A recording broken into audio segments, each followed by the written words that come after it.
Bonjour, aujourd'hui une vidéo sur la confiance en soi. Encore une, vous allez me dire, oui, parce que ça concerne énormément de monde, que c'est toute la vie.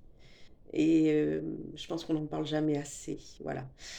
Aujourd'hui, on va parler de ne pour développer la confiance en soi, il y a des pièges à éviter. Voilà, je vais le faire tout simple, à savoir qu'être réaliste est important, connaître ses failles, connaître ses fragilités, tout ça c'est très important, bien sûr. Être confiant signifie qu'on s'attend à un résultat positif. Ce n'est pas un trait de caractère, c'est une façon de voir les choses. C'est un art que de développer sa confiance en soi. Donc c'est très important parce que si vous êtes confiant, vous aurez envie de faire des efforts, de persévérer, de vous investir, d'y passer du temps. Euh, et à l'inverse, le découragement et le désespoir, par exemple, ne vont pas vous inciter à faire des efforts. Et le désespoir et le découragement viennent du manque d'estime de soi. Donc de toute façon, il faut développer l'estime de soi. Et pour ça, il ne faut pas tomber. Il y a 8 pièges, 8 grands pièges dans lesquels il ne faut pas tomber. Alors, déjà, ne pas faire des suppositions contre-productives. Tout simple. Exemple, une athlète, elle fait un faux départ, la course est arrêtée, elle a une deuxième chance, elle déclare forfait. C'est-à-dire qu'elle pense, elle suppose que comme elle a déjà raté une fois, alors elle va rater 2 fois. Ça, c'est une supposition contre-productive. Donc, ne pas partir perdant, ne pas se considérer perdant parce qu'on échoue une petite fois. Voilà, ça c'est le premier écueil. Euh, Ensuite, d'avoir des objectifs trop ambitieux. Donc ça, s'il y a une différence énorme entre la réalité et l'objectif, c'est pas possible. Donc toujours être réaliste. Est-ce que je peux atteindre ça ou pas? Troisième, crier victoire trop tôt. En sport, je reprends toujours l'exemple du sport, on dit toujours que jusqu'à ce que l'arbitre ait sifflé le coup de sifflet final, il faut continuer à se battre. C'est exactement ça, crier victoire trop tôt. En régime, par exemple, j'ai perdu 5-6 kilos, je peux me récompenser, je peux me relâcher un tout petit peu, et pan, je retourne dans les gâteaux. Ça se voit beaucoup.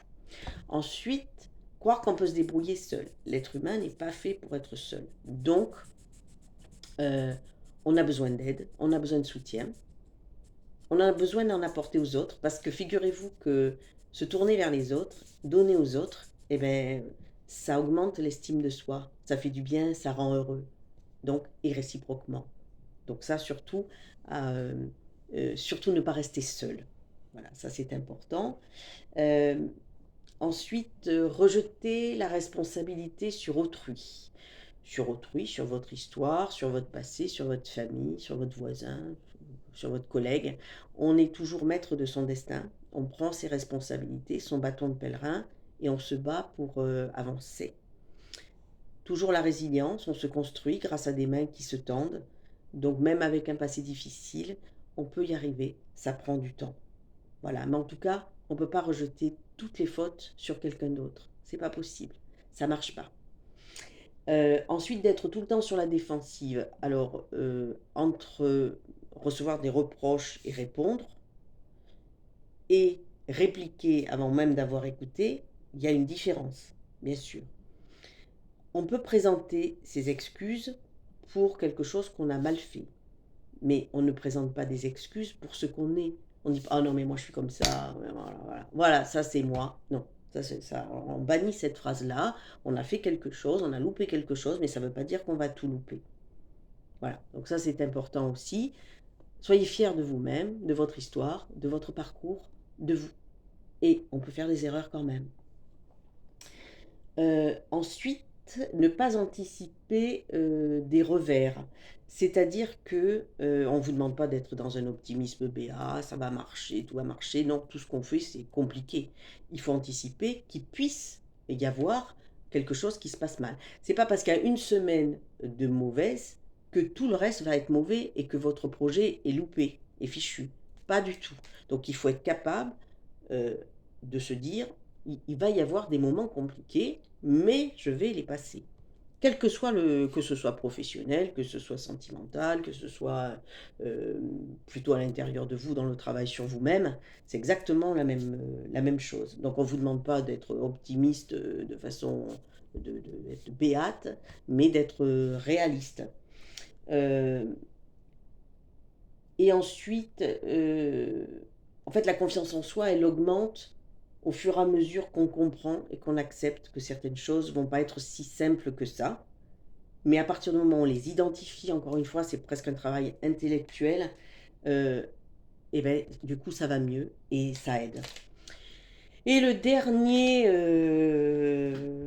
dernier écueil possible, c'est quelqu'un qui a trop de confiance en soi. C'est-à-dire qu'il pense que bah, il est intouchable, il est invulnérable, il sait tout mieux faire. Donc c'est de l'arrogance, c'est de la suffisance. Ça, on le voit beaucoup hein, maintenant dans les gens très haut placés qui pensaient qu'ils étaient complètement invulnérables et en fait qui sont tombés dans le premier piège venu parce qu'ils n'ont vraiment pas pensé qu'ils pouvaient tomber dedans, quoi. Voilà, qu'ils étaient au-dessus. Euh, donc là, c'est l'erreur de trop de confiance. Voilà. C'est pas ceux qui viennent le plus me voir, faut dire ceux qui. Voilà. Et voilà. Mais donc, se sentir confiant, euh, c'est un travail, en fait. Voilà. C'est pas forcément un acquis de toute la vie, donc ça se travaille euh, tout le temps. Voilà. Et puis, on en reparlera parce que c'est quasiment la base de tout. Voilà. Mais je sais que vous allez y arriver. Voilà, merci. J'ai dépassé. Aujourd'hui, c'était un peu plus long hein, parce qu'il y avait quand même 8 pièges. Alors, bon, je suis désolée. J'espère que vous aurez été jusqu'au bout. Au revoir et bonne journée.